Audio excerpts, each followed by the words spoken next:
The moment Rosa Shepard pulled herself up onto the icy slope of her roof in the middle of a December blizzard, she was not thinking about survival. She was thinking about the hole, and the cold pouring through it like a river of death into the only home her children had left. The winter of 1882 had arrived early and without mercy to the plains of eastern Colorado Territory, sweeping down from the Rockies with a fury that bent the cottonwood trees sideways and buried fence posts to their tops in snow. The town of Millhaven, such as it was, a collection of weathered storefronts, a livery, a dry goods store, a saloon, and a church that doubled as a schoolhouse, sat 8 miles east of Rosa's homestead on the old Cimarron Road. She had not been to town in 3 weeks.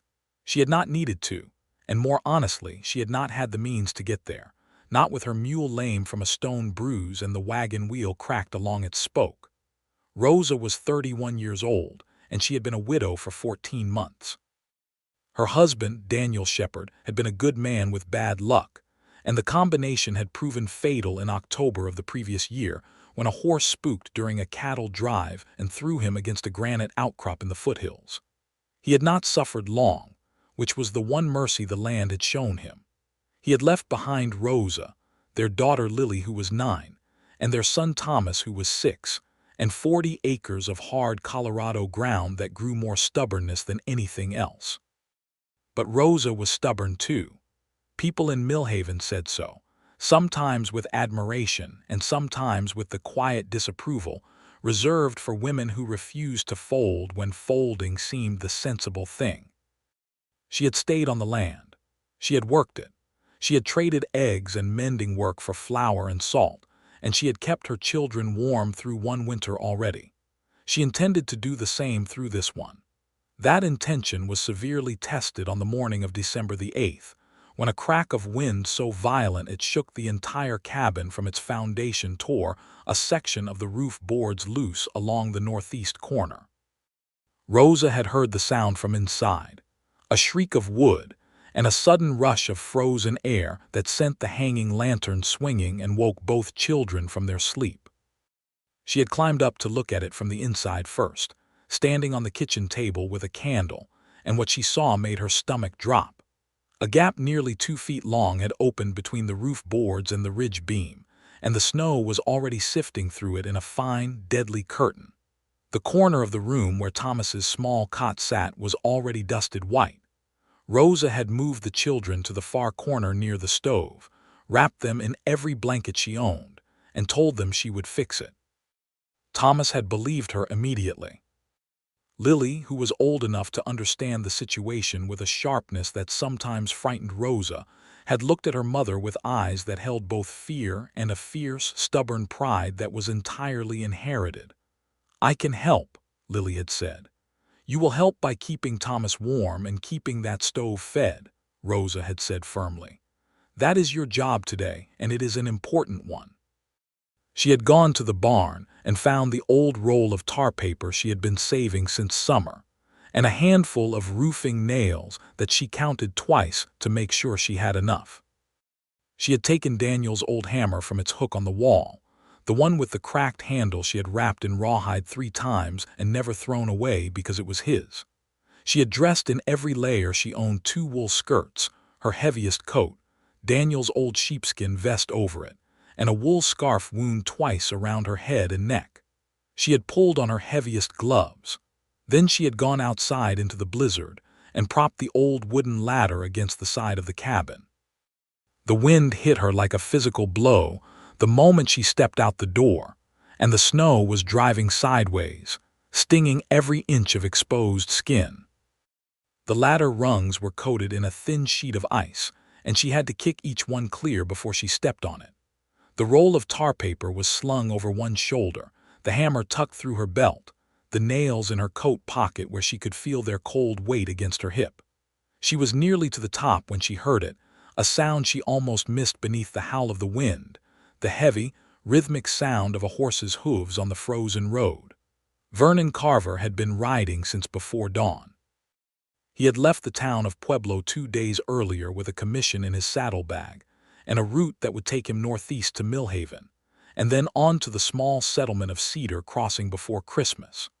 Vernon was a carpenter by trade and a craftsman by nature, a man who had spent the last decade traveling the Colorado Territory with his tools and his horse, building and repairing and sometimes simply making things more solid than they had any right to be.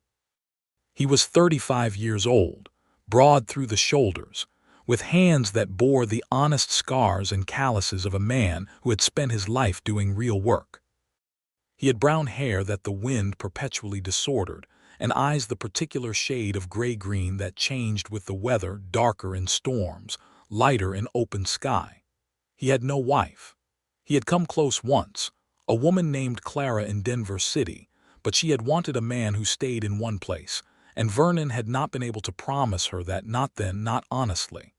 They had parted without bitterness, which was the best that could be said for it. He had spent the years since with his work and his horse, a big roan gelding named Eli, and a quiet contentment that was genuine but that sometimes, in the long evenings alone on the road, felt like something slightly less than a full life. He was riding the Cimarron Road with his head down against the blizzard, Eli picking his way carefully through the drifts, when he saw the shape against the white sky. He had almost missed it. The snow was blinding, and the world had reduced itself to a narrow corridor of visibility. But something made him look up, some instinct, or perhaps simply the fact that the shape was wrong, the wrong color against the white, the wrong angle for anything natural. He pulled Eli to a stop and squinted through the driving snow, and what he saw stopped his breath cold. A woman was on the roof of the cabin that sat perhaps 40 yards from the road. She was on her hands and knees on the icy slope, fighting the wind for control of what appeared to be a roll of tar paper, the whole enterprise looking like something one wrong move away from catastrophe. The roof pitch was steep enough that a slip would send her straight off the edge, and the ground below was frozen solid beneath its layer of snow. Vernon Carver was already off his horse before the thought was fully formed. He tied Eli's reins to the gate post with a quick, practiced loop, and ran through the snow toward the cabin, calling out as he went so as not to startle her. His voice was swallowed by the wind, and she did not turn, too focused on fighting the tar paper that kept billowing like a sail. He reached the base of the ladder and looked up and felt his chest contract with something that was equal parts alarm and an emotion he could not have named in that moment, only that it was immediate and fierce. "Ma'am," he called, as loud as he could manage against the wind. "Ma'am, I'm coming up. Don't move, I'm coming up behind you." Rosa heard him then. Her head came around, and through the driving snow she saw a man at the base of her ladder, a stranger, broad and solid-looking, his face half buried in a wool scarf. Every instinct that a woman alone on the frontier learned over years told her to assess him quickly: the way he held himself, the directness in his upturned face, the absence of anything threatening in his posture. He was looking at her the way a person looks at something they are afraid of losing, and that was not the look of a man who meant her harm. "I have it," she called back, because she was Rosa Shepard, and that was the kind of thing she said even when it was not entirely true. "You do not," he called back, and there was no harshness in it, only honesty. "Let me come up." She did not argue further, because the tar paper chose that moment to catch a full gust of wind and nearly take her with it, and she needed both hands to hold on. Vernon came up the ladder with a speed and sureness that surprised her, the rungs slick with ice, and he settled himself on the roof slope beside her with the easy balance of a man accustomed to working at height. He was close enough that she could see his eyes through the snow, that unusual gray-green, and they were entirely focused on the task and on her. "Tell me where," he said simply. She did. She told him about the gap along the ridge beam, and together they fought the blizzard for the next 20 minutes, pinning the tar paper down against the wind while Rosa drove the nails with Daniel's hammer, and Vernon held the material flat with his weight in his hands, which she noticed even then were large and steady and did not tremble even in the cold. When the last nail was driven and the gap was covered, they stayed a moment on the slope, both of them breathing hard, the wind still howling around them. That will hold until the storm passes, he said. It will have to, she said. They came down the ladder together, Rosa first, Vernon behind, and when she reached the bottom and turned to face him properly, they were both dusted so completely with snow that they might have been made of it. Up close, he was taller than she had judged from above, and there was something in his face, a directness, an openness that was not common in men she had known, most of whom wore their emotions the way they wore their hats, low and guarded. Rosa Shepard, she said, and held out her gloved hand because that was how she did things, straight and without ceremony. He took her hand, and even through both their gloves she could feel the firmness of his grip. Vernon Carver, he said. I was passing on the road. I know, she said. I heard your horse. There was a pause in which the blizzard continued to howl around them, entirely indifferent to the moment. You should come inside, she said then, because it was 30 degrees below comfortable out here, and because anything else would have been inhospitable, and Rosa Shepard was not inhospitable even on her worst days. Until the storm eases, I can offer coffee and a warm stove, which is more than the road can offer. I would be grateful, Vernon said, and the simple honesty of it pleased her in a way she did not examine right then. Inside the cabin, Lily and Thomas received Vernon Carver with the divergent reactions that Rosa had long since learned to read as reliable indicators. Thomas, who was 6 and open-hearted as a summer morning, immediately wanted to know about his horse, and whether the horse had a name, and whether the horse liked apples, all 3 questions delivered in rapid succession before Vernon had fully crossed the threshold. Lily, who was 9 and possessed of her father's capacity for quiet observation, stood near the stove and looked at the stranger with eyes that were measuring something Rosa could not entirely read. Vernon answered Thomas's questions with a patience and a warmth that Rosa noted carefully. Yes, the horse's name was Eli. Yes, Eli greatly enjoyed apples but was currently standing at the gatepost and would need to be properly sheltered before long. And yes, Vernon thought this was a fine house with a fine stove and fine children keeping it running.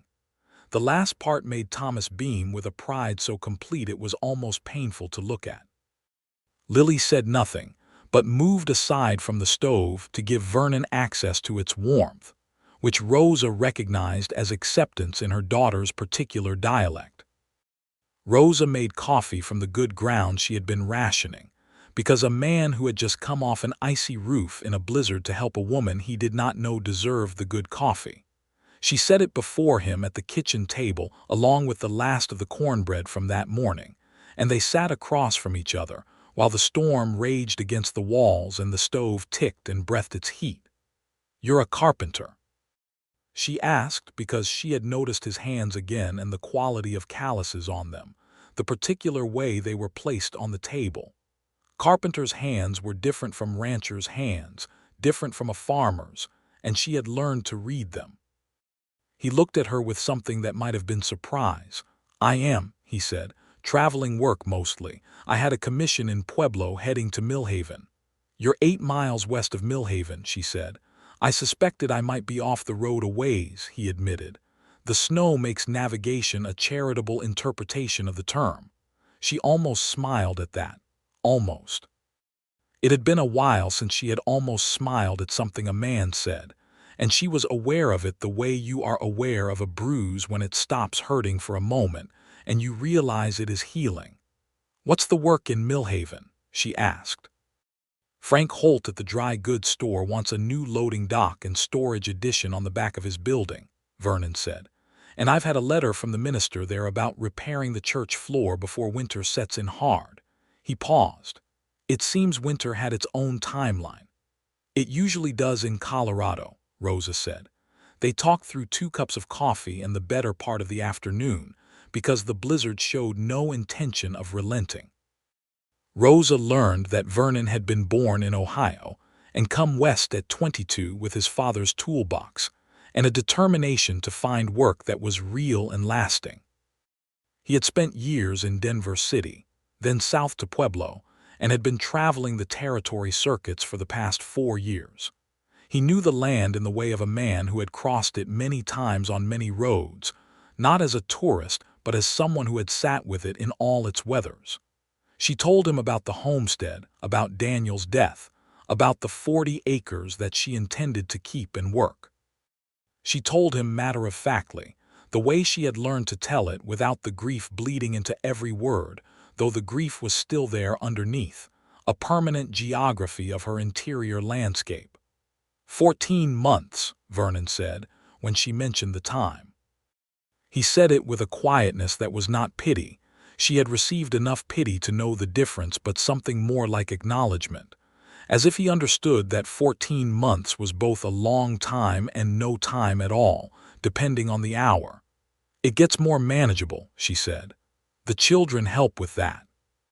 They're good children, he said, and looked over at Thomas, who had fallen asleep on the hearth rug with the abrupt finality of small children everywhere, and at Lily, who was sitting at the far end of the table doing her lessons from the school book that Rosa had her work through daily, her head bent in concentration.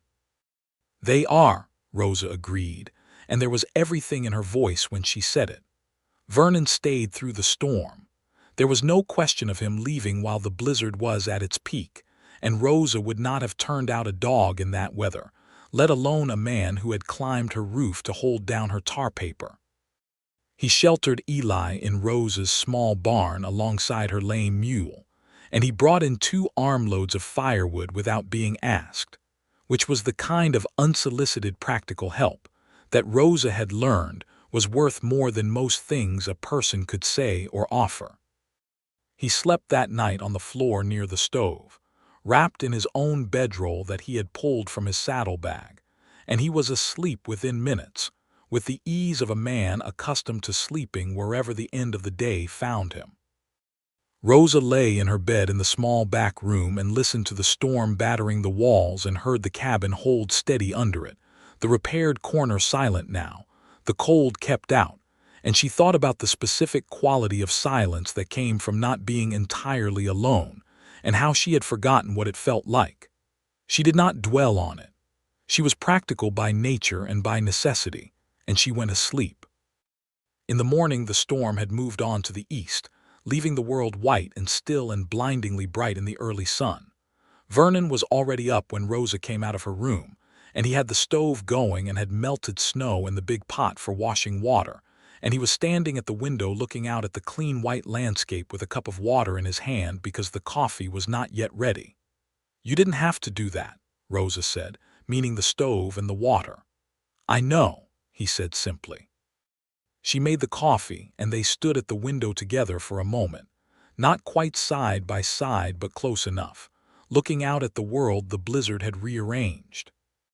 The cabin's shadow cut a clean blue line across the snow, and the cottonwood at the edge of the yard was hung with ice crystals that caught the light like broken chandeliers. "The tar paper will do for now," Vernon said, looking up at the roofline, "but that ridge beam has some rot in it. I could see it when we were up there. It needs proper work before the next snow, or the whole corner will go." Rosa looked up at the roof. She had known there were problems up there. The cabin was 14 years old and had been built quickly, the way homestead buildings were built, and it had been patched and maintained but never properly repaired. "I don't have the money for it right now," she said honestly. "Not until I sell the spring calves." Vernon nodded slowly. He looked at the barn, the lean-to shed, the fence line. She could see him assessing things the way a carpenter does, seeing the structure beneath the surface, the bones of a place. "I'll be in Millhaven through Christmas at the least," he said. "The church floor is more work than I expected, from what Minister Graves wrote. When things ease a little, if you want, I could come out and take a proper look. Tell you what it needs. I couldn't pay you for your time," she said. He looked at her then, and his expression was straightforward in a way that cut through any awkwardness. "I didn't say anything about pay," he said. "I said I'd take a look." She held his gaze for a moment. "All right," she said. He left after breakfast, Eli fresh and rested and eager to move after his night in the warm barn. Thomas stood at the fence and waved with both arms until Vernon had disappeared around the first bend in the road.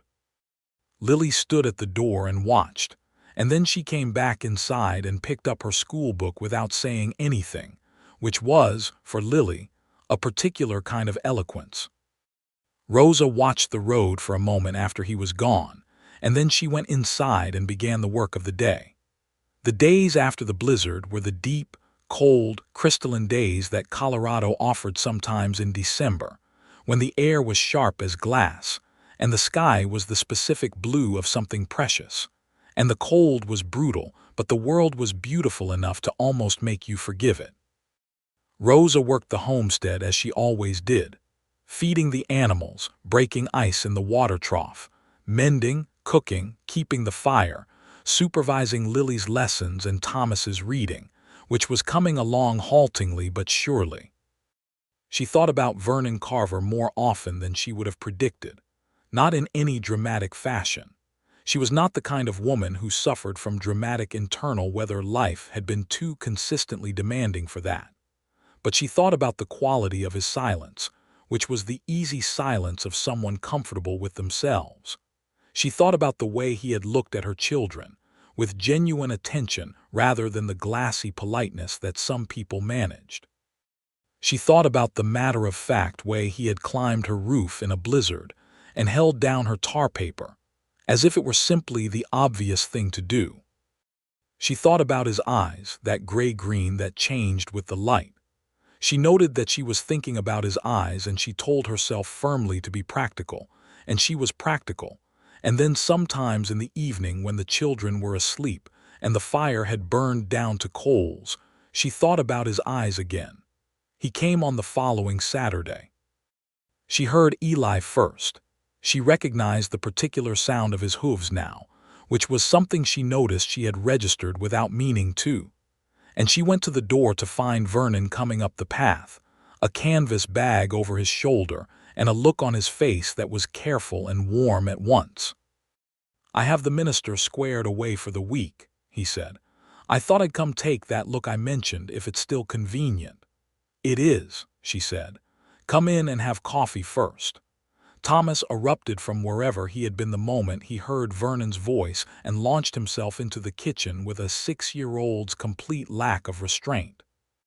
He had apparently been composing a list of questions about Eli in the intervening days, because he produced it in rapid succession. Had Eli ever been in a real storm before? Did Eli like the cold or prefer warm weather? Had Eli ever been afraid? And could Thomas go see Eli right now? Vernon answered each question with the same patient seriousness he had brought to their first meeting, and Rosa watched her son absorb this attention with a hunger that she recognized, and that tightened something around her heart, because Thomas had been 6 when his father died and his memories of Daniel were soft and incomplete, and what he needed from the men around him was the simple, basic thing of being seen and taken seriously. And this stranger was giving him that without even seeming to notice he was doing it. After coffee, she took Vernon outside and they walked the perimeter of the cabin together, and he was thorough in the way of a man who genuinely cares about the answer. He touched the siding and listened to the sound it made. He tested the foundation stones along the north wall. He went up the ladder again, slowly this time, and spent a long while on the roof, moving carefully, pressing and examining. When he came down, he stood in the yard and told her what he had found, and he was direct and did not soften it for her sake, which she appreciated more than gentleness would have been. "The ridge beam on the northeast corner needs to be replaced," he said. "It's rotted through about 4 feet. The boards over it are failing because they have nothing solid to nail to. You'll also want new flashing along that valley, because water is getting underneath every time it rains hard or snow melts fast." "How much material?" she asked. He thought. "I have some good timber in Millhaven from the church job, more than I need. Ridge beam timber, sound wood. For the flashing, I can get tin from Holt's store." He named a figure for the materials that was modest and that she suspected he had calculated carefully to be within reach. "And your time?" she pressed. He looked at the roof again. "A day and a half of work," he said. "And I would consider it a fair exchange for the meal and the roof over my horse's head during the blizzard, which was the difference between a cold night and a miserable one." She looked at him steadily. "That is not a fair exchange, and you know it." "Then consider it a neighborly act," he said. "I'm told Colorado winters require a great deal of those." She was quiet for a moment. The sun was low and gold behind him, and the snow all around caught the light and threw it back, and everything was very bright and very still. "Vernon," she said, and it was the first time she had used his given name, "I don't want charity." He looked at her with an expression that was serious and undefended and that she felt somewhere below her ribs. "Rosa," he said, and his use of her name had the same quality hers had had, something that acknowledged they had come to a different kind of ground than strangers stood on. "It is not charity. It is me wanting to make sure this roof is over your children's heads through the winter. Those are different things." She held his gaze for a long moment and then she nodded. "All right," she said. "Thank you." He came back the following Tuesday with the timber and the tin flashing and his toolbox, and he worked on the roof from early morning until the light failed. And Rosa brought him coffee and food at noon, and they sat on the east side of the cabin, where the wall broke the wind, eating cornbread and dried apple slices, and talking in the comfortable way that people talk when they have already discovered that they can. She learned more about him that day. That his father had been a cabinet maker in Ohio, a precise and passionate man who believed that things made well lasted and mattered. That Vernon had taken the toolbox west partly for work, and partly because Ohio, after his father's death, had felt like a room with all the windows closed, and he had needed air. That he had once spent 6 months in the San Juan Mountains helping build a supply depot for a silver mining operation, and that the mountains had marked him in some permanent way that he could not have explained except to say that he looked for them on the horizon more mornings than not. She told him about growing up in Kansas, the daughter of a schoolteacher father, and a mother who had run a household of 6 children with the organized efficiency of a military campaign. That she had met Daniel Shepard at a church social when she was 19, and married him at 20 because he had made her laugh in a way that felt like weather, sudden and complete. That she had not regretted any of it, not even now, because you could grieve a thing and still have been glad of it, and that was what she was, glad and grieving in equal measure. "That's a wise way to hold it," Vernon said, and he said it without any qualification or addition, just let it stand. And she was grateful for that because the people who told her what she should be feeling about Daniel's death, however kindly meant, had become exhausting. By evening on the second day the roof was done, properly done, the new ridge beam solid and the flashing tight, and the boards nailed down with the thoroughness of someone who did not cut corners because cutting corners offended him on a fundamental level. He came down the ladder for the last time as the sun was setting, and he stood in the yard and looked up at his work with the quiet satisfaction of a craftsman who knows he has done a thing right. "That will hold," he said, "a good long while." "I can see that," Rosa said. She had watched him work enough over the 2 days to recognize the quality of what he had done, and she felt something that was gratitude and something else that was harder to name. A warmth that had been growing steadily through 2 days of coffee at noon and conversation in the cold air, and the particular intimacy of watching someone be very good at something they care about. Lily came to the door to call them in for supper, and she looked at Vernon with the assessing gaze that had softened over the past 2 days from cautious to something more considered. "Supper's ready," she said. "There's enough for 3. It was the most deliberate thing Lily had said to Vernon since his arrival, and both adults heard it for what it was. "Then I'd be glad to stay," Vernon said. Supper was venison stew from a deer that had wandered too close to the homestead fence the previous week, which Rosa had handled with the practical efficiency she brought to all the hard necessities of her life. Thomas talked through most of the meal, ranging across topics that included Eli, the blizzard, a rabbit he had seen that morning near the barn, and a story from his reader about a boy who found a gold nugget in a river, which Thomas found enormously interesting and kept returning to from different angles. Vernon engaged with all of it, and somewhere between the rabbit and the gold nugget, Lily joined the conversation. She asked Vernon precisely and seriously how a person learned to build things properly, and whether it was something that could be learned from a book or only by doing, and whether a person could build something that lasted 100 years if they were careful enough. Vernon considered this with the gravity it deserved. Both, he said. You read to understand, and then you do to truly learn.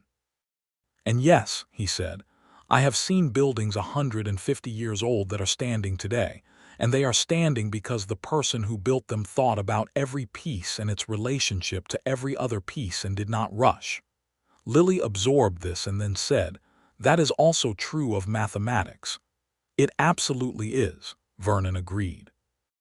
After the children were in bed, Rosa and Vernon sat at the table with the last of the evening's coffee, and the fire had burned to a steady amber and the cabin was warm, and outside the December stars had come out in their winter clarity, sharp and still.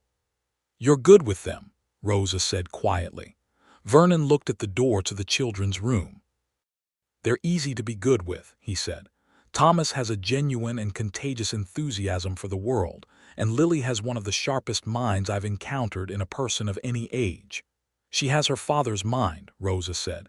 He was the same way, precise and thorough and absolutely convinced that every problem had a correct solution if you were willing to look hard enough. Was he right? Rosa thought about it. About most problems, she said. Some things don't have correct solutions. They just have lives you live through. Vernon was quiet with that for a moment, and then he said, I've been thinking about staying in Millhaven longer than I planned. She looked at him across the table. There's more work there than I expected, he said. The church floor took longer than it should, and Holt is talking about a second edition now that he sees what the first will look like. And there's a man on the west end of town who wants a new barn frame. He paused. And the territory in general is good work for a man like me. People building here. Real building, not just patching. He was telling her things she could assess at their face value, and they were all true and reasonable. And she knew that and also knew there was something else he was not saying yet. And she did not push it because she was Rosa Shepard, and she did not push things before they were ready. Millhaven could use a good carpenter, she said instead. It's a growing town, or wants to be. He nodded. I thought I'd take a room at the boarding house through the winter at least, see how the spring looks. That seems sensible, she said. He left after that, Eli moving through the starlit snow with a patient steadiness, and Rosa stood at the door and watched until the darkness took them, and then she went inside and banked the fire for the night. He came again the following Saturday, and the Saturday after that. And by the third Saturday, it had become a thing that needed no invitation or arrangement, simply a feature of the week like the pattern of the weather. He brought small things. Once a bag of good coffee beans from the store in Millhaven, which he presented to Rosa with a matter-of-fact air that did not make anything of it. Once a little illustrated almanac for Thomas, who had become his complete and total devotee. Once, for Lily, a book on practical geometry that he had found in a trunk at the back of Holt's dry goods store, evidently shipped west by someone who had never arrived to claim it. Lily had opened it with a reverence that made Vernon catch Rosa's eye over her daughter's bent head, and the look between them was warm and complete, and held more than either of them had said aloud yet. Christmas came and went. Quiet and domestic as Christmas on an isolated homestead must always be. Rosa traded mending for a small sugar loaf and made molasses candy, and she had been saving enough to buy a length of bright calico for Lily and a small carved horse, beautifully made, from the general store for Thomas. Thomas held the horse and looked at Vernon with enormous eyes and said, "Did you make this?" And Vernon said no, he had not. But he might have suggested it to the storekeeper who had asked him what a boy of 6 might like. And Thomas looked at him with the specific expression of a child who has decided that a person is one of the essential people of his life. After Christmas, the winter settled in for its long siege, and the weeks had a quality that Rosa had not known in a long time, a sense of something building quietly and patiently beneath the surface of the days, like water under ice. Vernon came on Saturdays. Sometimes he came on Wednesdays too, after his work in town was done, arriving in the late afternoon with Eli and his easy manner and staying for supper. He helped with things around the homestead without making a project of it.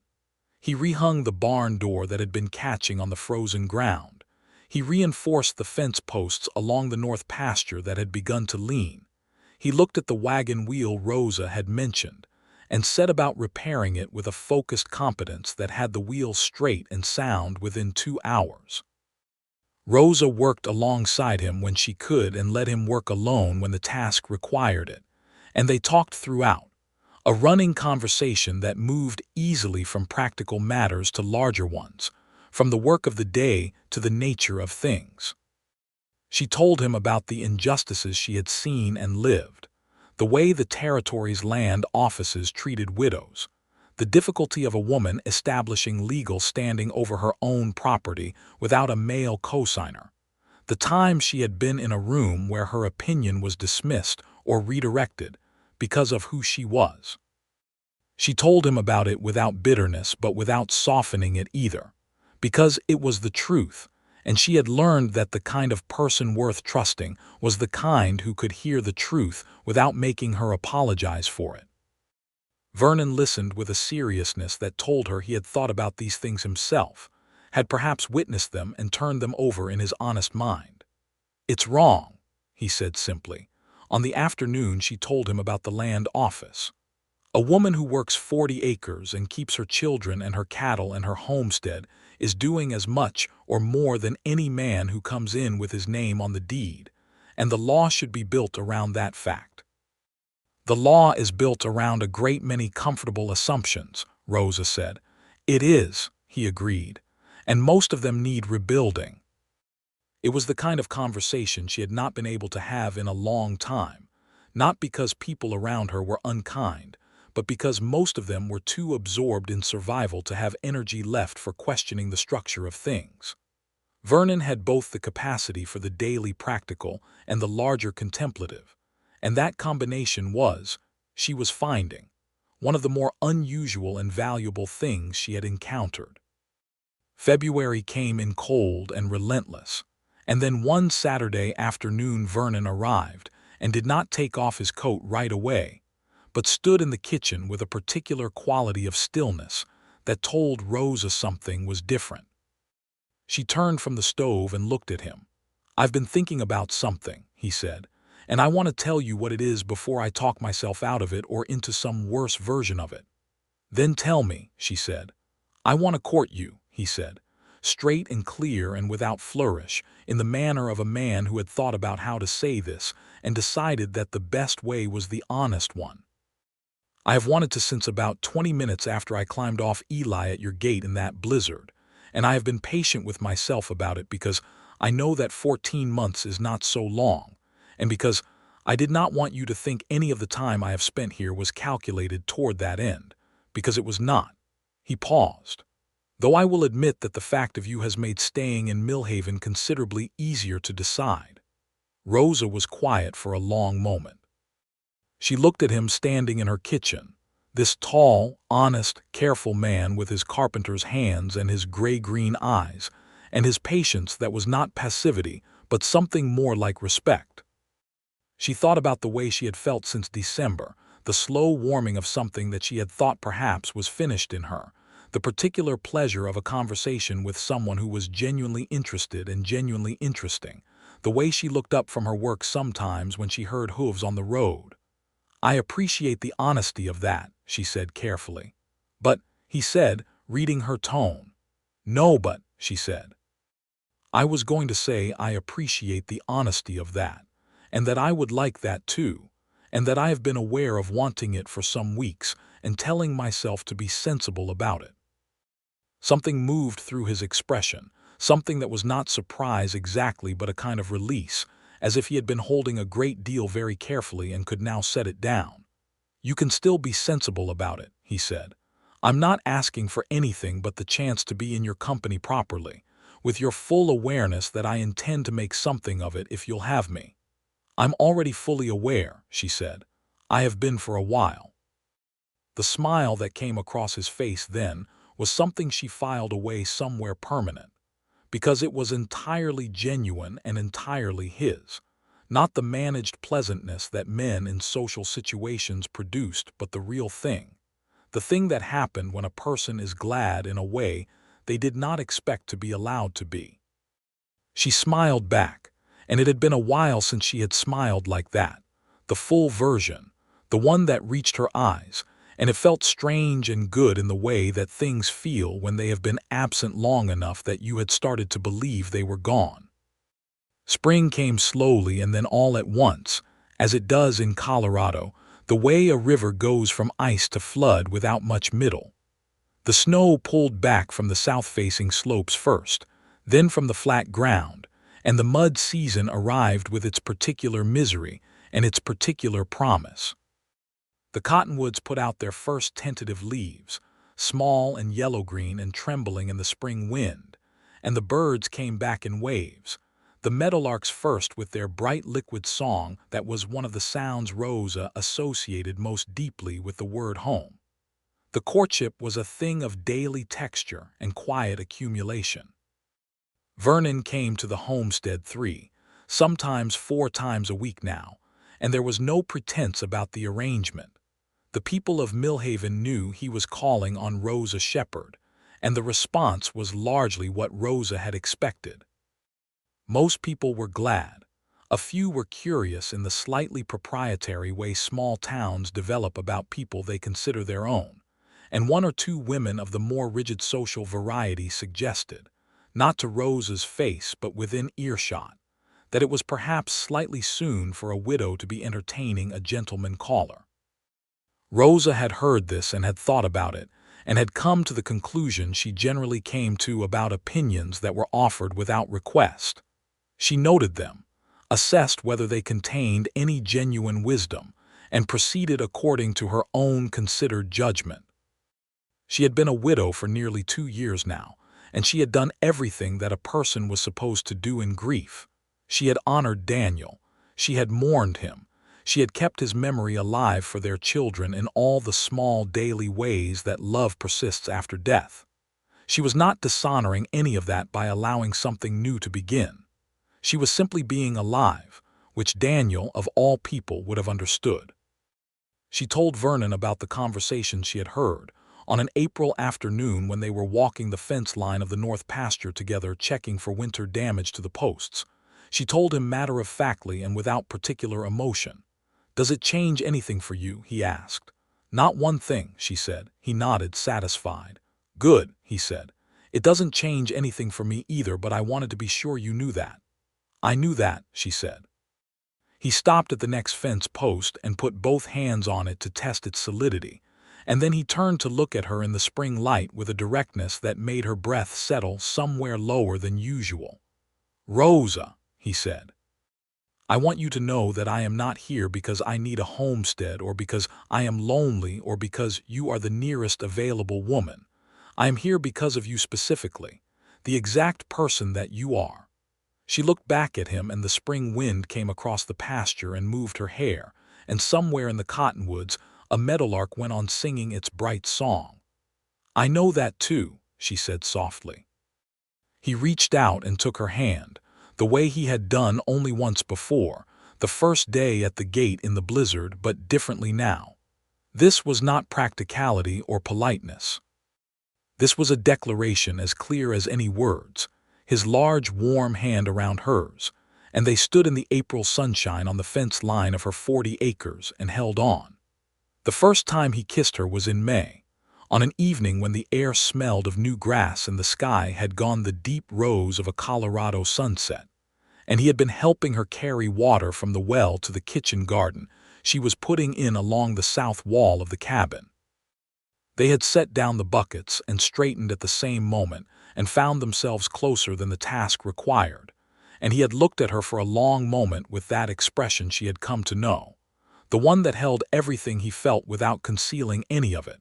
And then he had kissed her, gently and completely, the way a man kisses a woman when he has been waiting and is grateful for the waiting because it means the moment is worth arriving at. Rosa stood in the fragrant May evening with the sunset behind her and her kitchen garden waiting for its water and the sound of her children playing in the yard on the other side of the cabin, and she let herself feel everything the moment contained, which was considerable. "I have been wanting to do that since December," he said quietly. "I know," she said. "I have been wanting you to." He laughed then, a full and delighted laugh, and she laughed too. And it was the kind of laughter that happens when two people discover they have been carrying the same secret and are relieved to be done with it. Summer on the homestead was the best season, when the land gave back some portion of what it demanded all the rest of the year. The kitchen garden grew with an enthusiasm that pleased Rosa enormously. Beans and squash and turnips, and a row of sunflowers along the fence that Thomas had planted himself, and tended with a devotion that he might have been embarrassed by if he had been a few years older. The cattle were fat on the summer grass. The mule's stone bruise had healed and he was working again, and Rosa had been able to get into Millhaven twice in June, and once in July, which was more socialization than she usually managed. Vernon had finished the work at Holt's store and was now building the barn frame on the west end of town, a substantial commission that would carry him through the summer. He was well regarded in Millhaven. People had seen his work on the church floor and on the store addition, and the word of a craftsman spreads in a small town the way all news spreads, thoroughly and quickly. He had been offered 2 more commissions for the fall, which meant his intention to stay in the territory had become not just an intention, but a settled fact. On a Saturday evening in early July, Vernon came to supper, and after the children were in bed he and Rosa sat on the cabin's front step in the warm night, the sky above them thick with stars, the air smelling of warm grass and the faint sweet scent of the flowering shrub Rosa had planted beside the door the previous spring in a moment of deliberate optimism. "I want to ask you something," Vernon said, in the same way he had said things of weight before, direct and without decoration. "Then ask," she said, "will you marry me?" He said it simply, looking at the stars, and then he turned to look at her, and his expression held everything, the certainty and the hope and the particular vulnerability of a strong person asking for the thing they most want to have and most fear losing. Rosa looked at him for a long moment. She thought about everything, about Daniel, whom she had loved and lost and still carried, about her children, who needed the security of a settled life, about herself, who needed more than she had been willing to admit for longer than was perhaps sensible.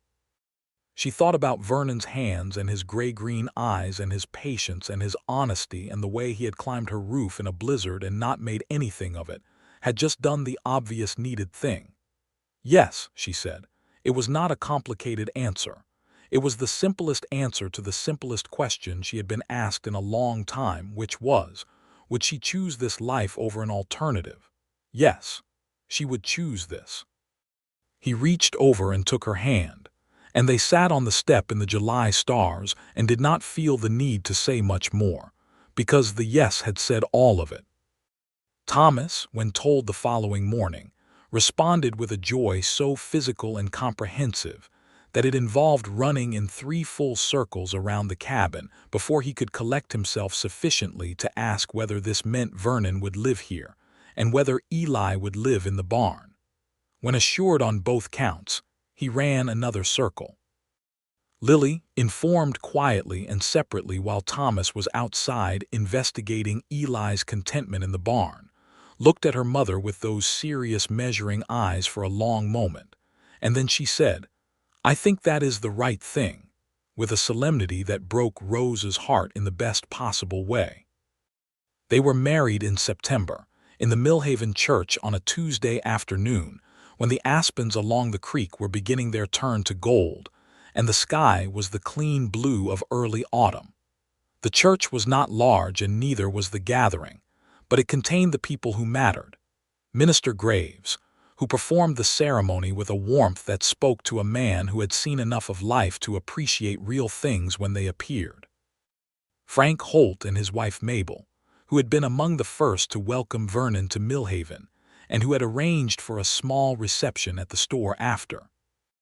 Old Mary Stills, who had been Rosa's nearest neighbor since before Daniel died, and who had brought a pie and was wearing her best dress and crying before the ceremony even began. Thomas, in his good shirt, so rigid with the importance of standing still that he was practically vibrating. Lily, in new calico and with her hair properly braided for once, carrying herself with a composure that was entirely herself and entirely moving.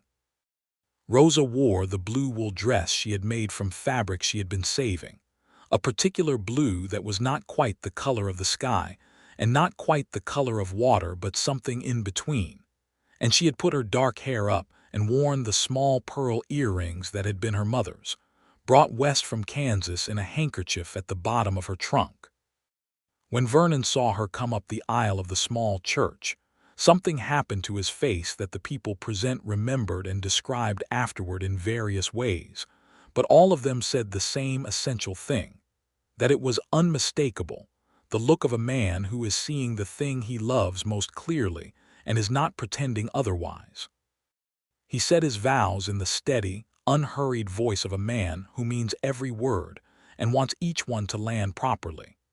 Rosa said hers with a quiet certainty that had no trembling in it, not from lack of feeling but from the completeness of it, because she was certain in the way she had learned to be certain about the things that were real and true, and this was both.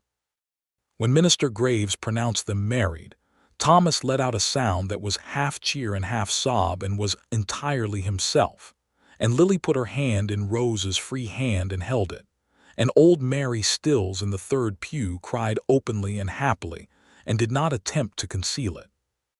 Vernon kissed his wife in the small golden church with the autumn light coming through the windows and the aspens turning gold outside, and it was a kiss that held everything the months had built, all the Saturday visits and the fence-line conversations, and the May evening at the kitchen garden and the July night on the step, all of it present in the gesture, everything that had been patient now arriving at its right place. They walked out into the September afternoon as Rosa and Vernon Carver, and the world was very beautiful and very bright. The fall that followed was the best kind of settling in, the comfortable, imperfect, deeply satisfying kind. Vernon moved his things from the boarding house in Millhaven to the homestead, which was not a large quantity of things but included his father's toolbox, which Rosa recognized immediately for what it was, the essential object, the one that held everything irreplaceable. She cleared a corner of the barn for it and built a proper shelf from boards she found in the lumber pile, and when she showed it to Vernon, he looked at it and at her with an expression that said more than most conversations. He was working the Millhaven commissions and coming home in the evenings, and home was the right word for it, for the cabin with its repaired roof and its warm stove and Rosa at the table working her accounts, and Lily doing her lessons, and Thomas telling Eli through the barn wall about the events of his day, as if the horse were a particularly reliable confidant. Vernon built things. He built a proper bookshelf for Lily's growing collection of books, because Lily had discovered that Vernon would bring books back from Millhaven and Denver City when he came across ones that seemed right for her, and she had begun to leave hints that were so subtle and so precise that they constituted their own form of intellectual achievement. He built a better workbench in the barn, properly leveled and braced. He built Thomas a bed with a proper headboard, because Thomas had been sleeping on a cot since he was born, and it was past time. He built Rosa a kitchen table large enough for all four of them, and their meals and their conversations, and the particular comfortable disorder of a family's daily life. Rosa cooked and mended and worked the cattle and managed the homestead with the same organized competence she had always brought to it, and she found that having a partner, a real partner, one who worked alongside her and discussed decisions, and contributed his own clear thinking to the management of their shared life, was different from what she had imagined it might be, and better. She had been independent so long that she had wondered whether she would find a partner's presence a constraint, but it was not. Vernon had no interest in controlling or diminishing what she was.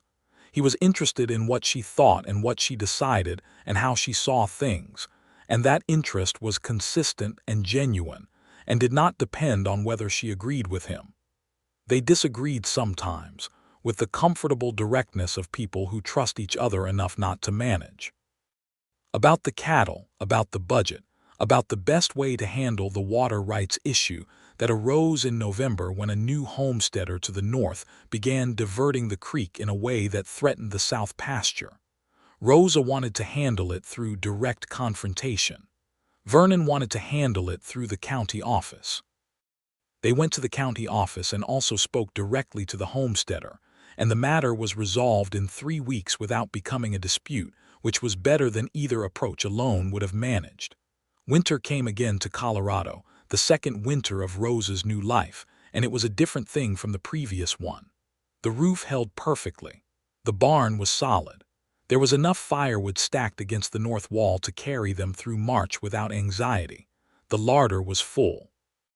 Thomas had graduated to chapter books and was reading them with the same thorough devotion he brought to everything he cared about.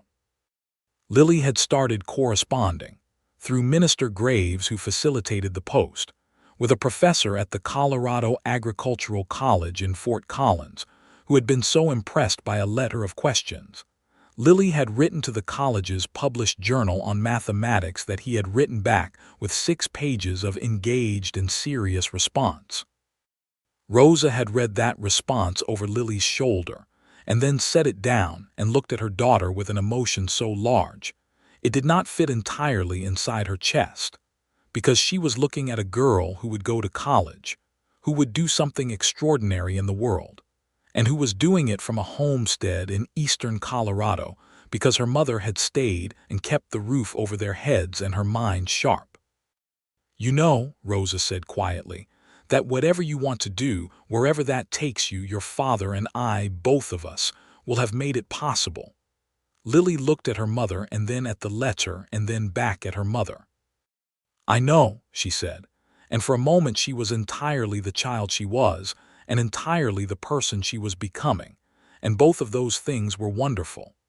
The winter passed in warmth and industry, and the particular pleasure of 2 people discovering all the small territories of a shared life, the rhythm of their mornings, the habits and preferences that needed accommodation and understanding, the private language that develops between people who pay genuine attention to each other. Vernon learned that Rosa needed quiet before she spoke in the morning, the way a fire needs a few minutes to establish itself, and he brought her coffee without conversation until she was ready. Rosa learned that Vernon processed difficulty by working with his hands, that the most elaborate and careful jobs he undertook were often the result of something he was turning over in his mind, and so she learned to read the work as much as the words. They were very happy. That is the simple truth of it, and it is worth stating plainly. They were very happy in the deep, textured, daily way that is so different from the brilliant, brief happiness of stories, and so much more worth having. In the spring, Rosa realized she was pregnant.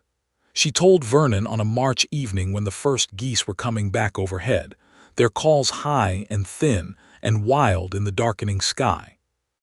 She told him standing at the kitchen window watching the sky, and she felt him go very still behind her, and then he turned her gently by the shoulders and looked at her face. "Are you all right?" he asked first, because that was Vernon. "I'm very well," she said. "I'm glad." His face then was something she held carefully in her memory for the rest of her life. The gladness of it, the completeness, the quality of a man who has been given something he was not certain the world would ever hand him and does not know what to do with the fullness of it. He held her for a long time in the kitchen with the geese going over outside and the stove ticking quietly, and neither of them said much, because what was there to say that the moment was not already saying? Thomas received the news with wild enthusiasm and immediately proposed the name Eli after the horse, which he offered as though it were obviously the correct solution. He accepted redirection on this point with reasonable grace when Vernon gently noted that Eli was a fine name for a horse and might be a fine name for a brother too, but perhaps they would wait and see. Thomas then proposed approximately 14 other names with varying degrees of seriousness, and the name discussion became a feature of supper for the next several weeks. Lily was quiet with it in her usual way, absorbing something large before she spoke. 2 days after being told, she came to Rosa while Rosa was working in the kitchen garden and said, "I think Papa Daniel would be glad." Rosa straightened from the garden bed and looked at her daughter, who was 10 now and taller, her dark hair in a braid over one shoulder, her serious eyes calm and direct. "I think so too," Rosa said. "He loved a full house." "This is a fuller house than it was," Lily said, looking at the cabin with a satisfaction that was entirely her own. And then she went back inside to her letters and her mathematics, and Rosa stood in the spring garden and let herself feel the fullness of things, which was considerable. The baby came in November, and it was a boy, which surprised no one more than Vernon, who had been quietly preparing himself to feel whatever he felt, but found that what he actually felt when the baby was placed in his arms for the first time was a flooding, comprehensive, undeniable love that arrived without warning and with no regard whatsoever for his preparations. They named him James Daniel Carver. James for Vernon's father, whose name had been James, and Daniel for Rosa's first husband, because Rosa had proposed it and Vernon had agreed without hesitation, because he was that kind of man, who understood that love does not require the erasure of what came before but can be built alongside it, and that Daniel Shepard had been a good man who deserved to be remembered. And that remembering him was not a diminishment of anything between Rosa and Vernon, but an extension of the same love that had made the children who were now bending over the cradle with two different expressions of awe.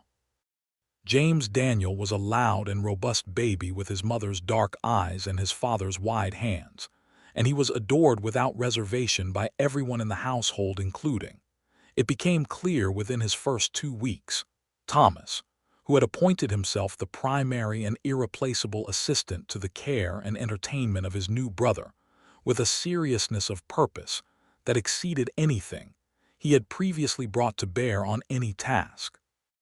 Vernon held his son in the evenings by the stove and talked to him in the low, steady voice he used for explaining things, telling him about wood and tools and the nature of well-made objects, about Colorado winters and spring geese and the mountains to the west that were worth looking for on the horizon. Rosa listened from across the room and did not say what she was thinking, which was that she was so glad, a gladness that was quiet and permanent and required nothing from the future except more of what was already here. The winter passed as good winters pass, with its difficulties and its beauties and the deep satisfaction of a household that is warm and fed and full. In February, a letter arrived from the Colorado Agricultural College acknowledging receipt of Lily's second series of mathematical questions and inviting her correspondence to continue with the possibility, the letter said, of a scholarship examination in 3 years when she was of age to apply. Lily read this letter twice and then set it on the table and went to her room for a few minutes, and when she came back her eyes were bright with something she was holding firmly, and she sat down at the table and began composing her response with the concentrated thoroughness that was her great gift. Rosa and Vernon exchanged a look over Lily's bent head, the kind of look that contains an entire conversation, and the conversation it contained was, "Look at what we have here. Look at what this is, and are you seeing it? And yes, I am seeing it, and it is as fine a thing as you can imagine." When James was 8 months old and beginning to pull himself upright along the edge of the wood box with the determined air of a person who has made up his mind about walking and is merely working out the technical details, Rosa and Vernon sat on the cabin step on a warm July evening, the sky turning to colors, the land green and gold and full of summer, and they were quiet together in the way they often were, the comfortable quiet of people who have enough, who are enough, who do not need the silence filled. "I want to build something," Vernon said after a while. "You are always building something," Rosa said. "Bigger than usual," he said, A proper house, not a cabin. A house with 2 bedrooms and a parlor and a covered porch along the south side, and a proper kitchen with a window over the garden. Rosa looked at him. "This land is good land," he said.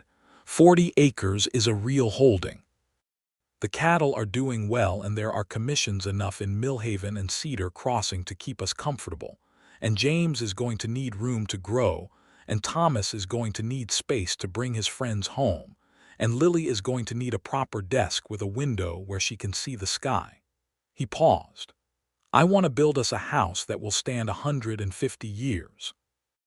Rosa was quiet for a moment, feeling the weight and rightness of what he had said, and then she looked at the cabin they were sitting against, which had been Daniel's cabin and then hers and was now theirs, and she thought about the roof and the ridge beam that was solid now, properly solid, built to last. "Will you let me help with the plans?" she asked. "I was counting on it," he said. The planning took the rest of the summer, done at the kitchen table in the evenings. Both of them bent over the paper that Vernon drew on with the careful precision of a trained carpenter. Rosa had clear ideas and clear reasons for them, and Vernon listened to everyone and incorporated what he agreed with, which was most of it, and debated what he did not with the honest directness that made their conversations feel like thinking together rather than managing each other. They broke ground in September, 2 years to the month after their wedding, and the framing was done by November, and Vernon worked on it through the winter whenever the weather permitted, and in the spring he had help from 3 men in Millhaven who gave their time on 3 long Saturdays in exchange for future work. The informal economy of a frontier community that understood what it meant to build together. The house was finished in June, solid and good and exactly what it was meant to be. There was a porch along the south side as promised, wide enough for 2 chairs and a view of the pasture and the mountains beyond on clear days. There was a proper parlor with shelves along one wall that Rosa filled with books. There was a kitchen with a good window over the garden that looked out at the sunflowers Thomas still planted every year along the fence, a habit he had maintained from the age of 6, with a faithfulness that had become a kind of family mythology. Lily had her desk beneath the window in her room, a fine piece of furniture that Vernon had built from the best lumber he had been saving, with a smooth top and a small drawer with a brass pull, and he had carved along the top edge a fine, delicate line of geometric shapes, circles and triangles and precise angles. That was a private conversation between a craftsman and a girl who loved mathematics, and when Lily saw it, she ran her fingers along it and did not say anything for a long moment. And then she said, "This is the most beautiful thing anyone has ever made for me." Vernon looked at Rosa and Rosa looked at Vernon, and the look between them was complete. Thomas had the room with the window that looked east toward the road, which he had requested specifically, because he said he wanted to see people coming from a long way off. He was 9 now, energetic and curious and still utterly devoted to Eli, and he had acquired in the past year a strong interest in horses generally, and their training specifically, which led to long conversations with Vernon about the differences between breeds and with the livery man in Millhaven about the art of working a young horse, and which Rosa could see was the beginning of a thread that would carry him somewhere specific, though she could not yet see where. James toddled through the new house on his solid legs, discovering everything with a cheerful determination that reminded Rosa so much of herself that she laughed sometimes just watching him. He had Vernon's hands and her eyes and his own particular nature that was already visible at 18 months. A sunny, sociable disposition that drew people to him, an interest in tools that made Vernon's face go bright whenever he noticed it, and a laugh that was so full and uncomplicated that it filled whatever room it was in. On the first evening in the new house, when the children were asleep and the lamps were lit, and the curtains Rosa had made from good cloth were hanging in the windows, and the stove was sending its heat through the whole house that was real and solid and built to last, Vernon and Rosa sat in the parlor on the 2 chairs he had made for it, and the evening was quiet around them. "I want to tell you something," Rosa said. He turned to look at her, that attentive look that was entirely him. "I was all right before you came," she said. "I want you to know that. I was managing, I was keeping things together, I was raising my children and working my land, and I was all right." "I know you were," he said. "But this is better," she said. "Everything about this is better, and I don't say that because I needed rescuing, because I did not. I say it because I want you to know that you are not supplementary to this life. You are the best part of it." Vernon Carver, who was not a man given to being undone, was quiet for a long moment. When he spoke, his voice had the particular quality it had when something had reached him fully. "Rosa," he said, "the day I pulled up on that road and saw you on that roof in that blizzard, I had been riding for 2 days in the cold, and I was thinking about nothing more than getting to Millhaven and getting warm. And then I saw you up there fighting that wind, and I thought, I did not have words for it yet, but I thought something like, here is a person." He paused. "Just that, here is a person, and I have been thinking it ever since." She reached over and took his hand, and they sat in the warm lamplight of their good house on their 40 acres of Colorado ground, and outside the stars were coming out over the mountains. And inside there were children asleep in their rooms, and a horse in the barn, and food in the larder, and books on the shelves. And all of it was exactly what it was supposed to be. 3 years later, on a morning in April when the cottonwoods were in their first green and the meadowlarks were back, and the kitchen garden was ready to be planted, Rosa sat at the kitchen table with a second cup of coffee, and a quiet she recognized as the particular quiet of another beginning. She was 38 years old, and she knew her own body well enough to be certain. She told Vernon at breakfast, with both children present this time, because there was no keeping secrets in this house, and she had long since made peace with that, and because she wanted her children to know that a new life arriving was a thing to be glad about openly and completely. Thomas, who was 13 now and had grown half a foot in the past year, and was beginning to take on the particular gravity of a boy approaching the threshold of something larger, received this news with a grin so wide it transformed his face back into the 6-year-old who had run circles around the cabin. "Another one," he said, with a satisfaction that suggested he had been campaigning for this outcome. Lily, 15 and already preparing her application for the college scholarship examination, with a focus that admitted few distractions, looked up from her book and smiled, a real and unhurried smile that was all the more precious for how deliberately she gave it. "Good," she said simply, and went back to her reading.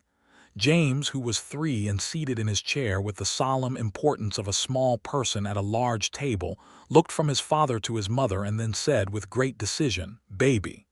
"Yes," Rosa told him. "Baby." "Good," said James in exact echo of his sister, and applied himself to his porridge. Vernon caught Rosa's eye over the children's heads, and the look between them was long and warm and contained everything. The blizzard and the roof and the road and the ladder, the coffee at noon on the frozen hillside, and the fence line in April and the May evening, and the stars in July, and the wedding in the golden church, and the cradle and the house, and all the years between. All of it present in the look, all of it real and particular and theirs. The baby came in November again, as if the Carver family had reached an arrangement with that month, and it was a girl this time, and they named her June for the month of the house, the month of the completion of the thing they had built together. June Carver came into the world with an enormous voice and dark hair, and her mother's expression of determined assessment, which had the delivering doctor making a private prediction that this child would be something formidable. She was placed in Rosa's arms, and Rosa looked down at her in the particular way she had looked at all her children, with a love that was absolute and unhesitating. And then she looked up at Vernon, who was standing at her shoulder, and his face was exactly what it had been when James was placed in his arms. That flooding, comprehensive, grateful love that was bigger than he had prepared for. Lily, who was at the age where she had begun to look at the world with the double vision of someone who can see both the moment and its meaning, stood in the doorway of the bedroom with Thomas behind her and James in front of her, the three of them arranged in the door like a family portrait. And she looked at her mother and the new baby and her stepfather, and she thought about things that she would later put into letters and eventually into papers, about the way a life is made, about the way one thing leads to another, and what looks like accident turns out to be the world arranging itself around something real. Thomas put his hand on his little brother's shoulder and James leaned into it with the easy trust of a child who has always been held. And the room was full of the particular warmth that belongs to moments that know themselves to be complete. Outside, the Colorado November was doing its work, the first good snow of the season coming down in the steady, particular way of an intention, covering the garden and the fence posts, and the road that ran past the gate where Eli stood some mornings when Vernon had forgotten to bring him in, looking west toward the mountains with the ancient patience of horses. The ridge beam on the northeast corner of the old cabin, now the barn, repurposed and reworked, was still solid, because Vernon had built it to be, and the snow lay white and even across the roof without finding any weakness in it. The house that Vernon had built stood with its lit windows making gold squares in the dark, warm and solid, and exactly what it was supposed to be. A thing made well, made to last, made for the people inside it, which was the only reason to build anything at all. Rosa Carver lay in her bed with her daughter in her arms and her family around her, and the snow coming down outside, and she was, in the plainest and most complete sense of the word, home. Not the home she had started with, not the home she had held together alone through 14 months of grief and difficulty, not the home she had climbed a roof in a blizzard to protect, though it was all of those things too, built upon them, continuous with them, honoring them. It was the home she had made with Vernon Carver, the man who had been off his horse before the thought was fully formed, who had climbed her roof and held down her tar paper and stayed for coffee and come back on Saturdays and planted his toolbox in her barn and built her a house that would stand 150 years. It was the home that had grown from a moment on an icy roof in a December blizzard, two strangers on a steep slope with the wind trying to take them both, holding on together because that was what the moment required, and discovering in the process that holding on together was something they were very good at. The snow came down and the house held and the lamps burned and the stove breathed its warmth through every room, and Vernon sat on the edge of the bed and held his wife's hand and looked at his daughter and was, for perhaps the first time in his life, completely still. Not still from emptiness. Still from fullness, the way a room is still when it is complete, when it contains everything it was meant to contain, and there is nothing absent and nothing surplus, and every piece is in its right relationship to every other piece. The way his father had told him a good building was, the way he had spent his life understanding, through wood and nail and the careful weight of well-made things, that the whole depends upon the quality of each joint, each beam, each foundation stone placed with intention and with care. He had not known, riding the Cimarron Road in the December blizzard of 1882, that the shape against the white sky was the beginning of something. He had simply seen a woman on a roof in dangerous weather and done the obvious thing, which was to get off his horse and help. But that was how the real thing started, he had come to understand, not with drama or announcement, with the obvious thing done without calculation, done because it was simply what you did when you saw what needed doing and you had the means to do it. He had the means. Rosa had the roof. The blizzard had been thorough and impartial about the whole business. And here they were, 40 acres of Colorado ground, 4 children between them, a house built to last, a life made of real material, solid where it mattered, warm all the way through. Vernon Carver looked at his wife's face in the lamplight and thought, with the simple certainty of a man who has worked with his hands long enough to know the difference between a thing that will hold and a thing that will not, that this would hold. A good long while. That much he was sure of. Outside, the snow came down in the particular silence of a Colorado night, covering the road and the fence line and the roof of the old cabin-turned barn with its solid ridge beam, covering the kitchen garden and the sunflower fence and the path from the gate to the door, covering everything equally and without distinction, the way winter always does, the way time always does, indifferent to what is below it, unaware of the warmth it cannot reach, the light behind the windows. The people inside who have made something real from the raw material of a blizzard and a roof, and a stranger's horse pulled up short on the road. Rosa closed her eyes, and she was smiling, and she slept.